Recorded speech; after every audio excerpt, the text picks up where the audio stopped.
Welcome back here to X's and Bros, Michigan Sports Network. That's Ben Glazer, Ryan Elke. I am Anthony Bellino. Join us on the horn right now, covering both the Pistons and the Lions over at MLive. Our good man, Kory Woods. Find him on Twitter or X, whatever the hell you call it, at Kory E. Woods. Kory, my man, good morning to you. Rise and shine, partner. How are you? How's life? How are things? Good morning, rise and shine. Everything is great. How's it going, my good man? Everything is good on this end as well, except for the Pistons record. We will get into that. But first, I gotta ask you, have you heard, is there any real traction to this story about Amon-Ra St. Brown with 3 years at $25 million per year? Is this a report that's just floating around the internet, or do you think there's actually something behind this? I haven't heard anything about that from any tangible source. So I'll just guess right now I would just say take that with a grain of salt. I'm not going to say it's not true. It's just that I have not heard it from any of my back channels. And when Kory says a grain of salt, I'm talking Salt Bay. I need the whole hand. I need the good form up there. We're salting that baby. That's what we need. Okay, because at 3 years, $25 million a year, I'm not mad at that. I'm not mad at that at all. That would be for his production. That would be a great number. That would be a great number. And what I did was some really bass backwards math. You see what I did there? And what I did was I took his 3 years and his career earnings to this point plus his production and then added that to the 3-year potential rumored extension, combined all the money and said, look, 6 years at roughly $13 million a year for this guy? Are you kidding me? I'd take that all day, 7 days a week. Yeah, absolutely. Now, let's get to this break, the big news that happened in Phoenix. I like the headline, Beef Stew Behind Bars. What do we know? What actually happened with Isaiah Stewart and Drew Eubanks? Well, from everything that I've been hearing, from all the reports that are out there, I guess 2 hours before couple hours before tip-off at the Footprint Center in Phoenix where the Suns play, somehow Isaiah Stewart and Eubanks got chest to chest in the back tunnel area, and it resulted in, from Eubanks' account, it resulted in Isaiah Stewart sucker punching him and drawing a little bit of blood. Apparently, he said that it was a soft punch, and I guess there's video evidence that proves it. I'm pretty sure at some point somebody's gonna leak that video. I'm going to need it. If we saw Draymond Green punch a teammate in practice, we absolutely need to see. And here's my thing. If you're Drew Eubanks, when you see Raging Bull, Beef Stew, chasing after LeBron James going rogue, running around the arena, like it seems like he's the last person that's one of those, hold me back kind of guys. Like he's actually about that action, boss. Like it seems to me that's not the guy you kind of want to, go chest to chest with.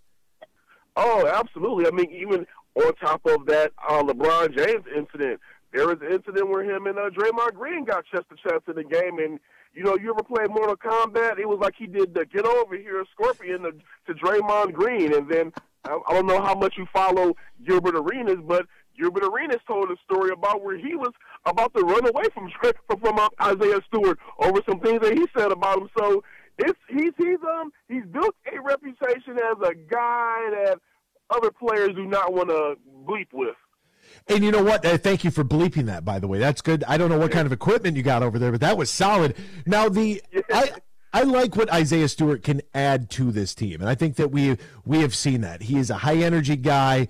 I don't know what this idea was that they were going to turn him into some, prolific three-point shooting stretch four. I don't know if those attempts need to be more than 4 a game, but it's not like you're going to put a cap. If the guy's feeling it and shooting it, and he's, short corner, extended, however the lineup is at that moment, I think he really adds value to this team, and I think that with this contract, they saw the same. However, for me, the biggest question I've had for Monty Williams is that when you draft Asar Thompson from day one, and I tweet about this every single game, Jaden Ivey, Cade Cunningham, Asar Thompson, Jalen Duren, and then if you wanted to play Bogey, great. If you wanted to bring Bogey off the bench, that was fine. If you wanted to play Beef Stew there, that's okay. Now it's Simone Fontecchio, my guy. They had to go to my motherland to find somebody to fill it up a little bit. We'll get to him a little bit later on. But I really think that Beef Stew, you play those core 4 and you get them all 30 minutes a night, and then Beef Stew is that high-energy sort of like glue guy, if you will, that comes off the bench in a support role that gives you 20 a night. For me on the outside, that looks like that's the role that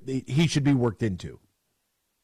Absolutely. I think the stretch 4 experiment with Isaiah Stewart, let's just be real, it has not worked to the way that they thought. I believe that Isaiah Stewart is best when he's playing, you could say, no more than 15 feet away from the basket. He's a bully ball kind of guy. He's able to go down in the post, boxes and elbows, get his low post game going on. I don't think that trying to convert him to the stretch four has been ideal. I think having him somewhere, maybe in a backup reserve role, that would be the best fit for him, especially with the way that Monty Williams rosters are built. Monty Williams teams are big on three-point shooting, and I believe that's also why the Pistons value three-point shooting at the deadline and got some guys out of here that wasn't producing. But, yeah, I think a backup center role to Duren, that would probably be a more ideal role for Isaiah Stewart moving forward. And I think you're going to see that just off of the way that they're playing right now. If you see the way they're getting up and down the court and the way the offense is flowing, they haven't been able to close out games, but you're starting to see promise of what a Monty Williams team looks like. Kory, if we go back like a month ago, Danilo Gallinari and Mike Muscala were brought in from Washington. Gallinari since waived. Now he's going to be with Milwaukee, according to the reports this morning, in exchange for Marvin Bagley III and Isaiah Livers and 2 second-round draft picks. The second-round picks I'm not too bent out of shape about because we get like one. I haven't gone in and done the research, but I don't know how many second-round picks become all-stars, and I don't know what the percentage of that become Hall of Famers. Obviously, Nikola Jokic being drafted during a Taco Bell commercial is the one thing that we can point to and say, hey, wait a minute now, there's a second-rounder that's a Hall of Famer. Not to say that they're not valuable, but they're more or less just pieces you package together to kind of move around, right? They're just an asset to have. When that move was made, it seemed like it kind of, I don't know, opened some things up for this team. And then they went out and got Malachi Flynn, Quentin Grimes, Ryan Arcidiacono, who was waived, Evan Fournier, and some considerations from New York for Bojan and for Alec Burks. Now, I thought that they should have probably been able to get that first back, but, Bojan's age, okay, they didn't do it. When you looked at those deals, sure, there wasn't a name in there that was going to change the landscape of the NBA, and wow, the Pistons are an immediate player. But what did you make of those particular moves on the surface? All the moves that they made, I actually wrote an article about it on MLive. I gave the moves a C-, the overall picture. I felt that for Burks and Bogdanovich, you're only going to be able to get so much because, to your point, it's not only the fact that Bogey's getting up there in age. Bogey's coming off of some leg injuries. And him being on the other side of 30 and having leg injuries, I believe that value was just going to start to dip a little bit more. And you actually heard Troy Weaver say during the press conference a week ago, and it was a shocking admission to me, that he said they could have had more for those pair at last year's deadline. So I think that was a misstep there. But with the way that Bogey's aging, Burks is having a little bit of a down year, it was kind of one of those get what you can get type deals. And they were able to get a guy in Fournier who hasn't really been playing. Well, he hasn't really. He's only up until he got here. He only played 3 games this season. They got a guy who's they've been targeting for a while, according to him, that can provide some three-point shooting. Quentin Grimes is a sneaky good asset. I'm just curious on how they plan to use him once he finally gets out there for them. And the Fontecchio one, I know we didn't really get to totally that one, but the Fontecchio one, I think that's going to be the sneaky good one because we're talking about what they're going to be moving forward. This guy is kind of like they have him on a deal next year, but it's going to be really minimal. They're going to try to get him into a longer deal, but it's a real minimum deal as far as like how much you would have to pay him. And if he can come out there and get you like about 12, 15 points a night as a starter off the bench, that'd be a solid move. So I think the deals that they made in totality, they were good. They were solid. You got Shake Milton. I wonder what they're going to do with him moving forward. But then you also got a guy like Troy Brown Jr. has been a couple of places, and he's also proven that he can be a solid 3-and-D wing off the bench. So overall, they got 3 good pieces, but the overall trade package of it was meh. Yeah, and the Fontecchio one is the one that jumped off the page to me because it's like, okay, here's a guy that they can envision who is younger than Bogey, a little bit longer, a little bit more athletic, can defend a little bit better, doesn't maybe shoot it as well or create off the dribble as well as Bogey, but it's a guy that can get there. And he's still, even though he's played 11 professional seasons overseas before coming to the NBA, He's a guy that can make an immediate impact and really a threat. He can put it on the deck a little bit too. He could take it to the rack from time to time and get up. So that one for me is like, okay, there's the guy that you're going to put in with the core four. Now, Kory, how do we get Monty Williams to play that core four 30 minutes a night? What in the CYO is happening here with the playing time, and why does everybody have to get at least 12 minutes a game? What is going on with this rotation? I just assume that with the way their record is, they're just trying to trot people out and see what they have, moving forward. I guess you can say it's like a tryout at this point, but I honestly don't know, because you would, to your point, you think that they would just have an established set five and just roll out with that and then have their set, benches. I would say maybe go at most 9 deep. You could probably, I think 10 could be pushing it, but the way they're just giving everybody a little bit of minutes, it just doesn't make sense. I think you need to go ahead and just solidify, show up their rotation just a little bit more and just see what you have, because they already know some of those guys are not going to come back. And for me, Kory Woods, the before this most recent Suns, Lakers, Clippers, which that's what we expect. Even if this team was playing really good basketball, if you lost those 3 games in a row, we get it. You get the claw and Paul George and Russell Westbrook, and then you get LeBron James and Anthony Davis. I'm sure some people have heard of them. And then you run into Kevin Durant and Devin Booker, which luckily for us, Devin Booker only played 5 minutes in the game because NBA refs have gone completely overboard. You should have probably won that game. But before that, they were 4-4 over the stretch of an 8-game span. And I felt, and I still do feel pretty good about, I know this is weird, but I feel good about watching Pistons basketball if they would, like you said, just shore up that rotation, give us some structure here, because I think everybody plays a little bit better when their roles are defined and they know exactly kind of what to expect on a night-to-night basis. I am excited to watch Pistons basketball. Maybe I'm a weirdo, but at least that is kind of where I'm at. They probably won't set the record for futility here, as they already have 8 wins. They only need 2 more to not worry about that 9-win season that is an absolute catastrophe. But what, as we hit the All-Star break, what are you looking forward to the most when they return? What is something that you would tell Pistons fans, hey, here's a reason to go watch?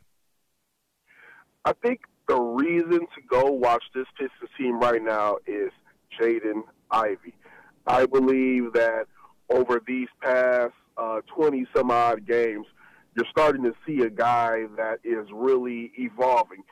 At the beginning of the season, there were a lot of question marks on how Monty Williams was using him, because, you had Killian Hayes, who has since been waived, starting in front of this guy. And you saw the talent with Ivey last year. He was on the NBA All-Second Rookie team. So you're wondering how, and now this guy is in back-to-back Rising Star games for the All-Star Weekend. So you're wondering, how is this guy coming off the bench? And I will give Monty Williams credit in this regard for the benching. He said that he was not going to leave guys out there just to continuously make mistakes. That's not what he believed. He didn't believe you learn just by continuously making mistakes on the floor without getting, I would guess you could say, penalized for it. And over what you've seen in these last, let's say, 15, 17 games from Ivey, even just over the course of the season, he's now playing better on both ends of the floor.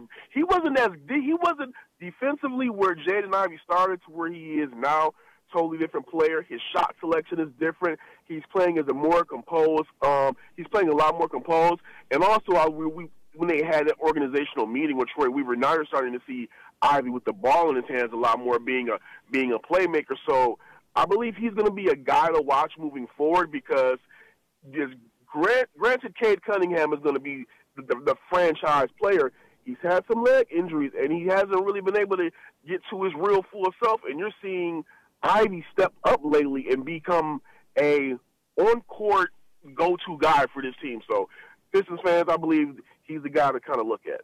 Wait, are we going to get a long-form feature piece between Kory Woods and Jaden Ivey? Because I would read the hell out of that. I would click that link so fast. Oh, I'd hammer that link from all my devices, Kory. I think that's a great idea. Jaden Ivey, and I say this all the time about him, the first time I saw him play, Purdue was coming to Michigan. He's out there on the court, and it's like Purdue's got to find a way to get everybody else the hell out of the way and just let this guy do it, because that's a professional player. His athleticism is next level. Russell Westbrook's sort of bounce in athleticism, but with more developed shooting. That guy, he's got it all, and I just want to see him out there on the court. You mentioned Cade, so let's get to that pairing next. There seems to be a little bit of chatter from people on the interwebs that want to know, can you have one, or does it have to be one or the other, or what do you do?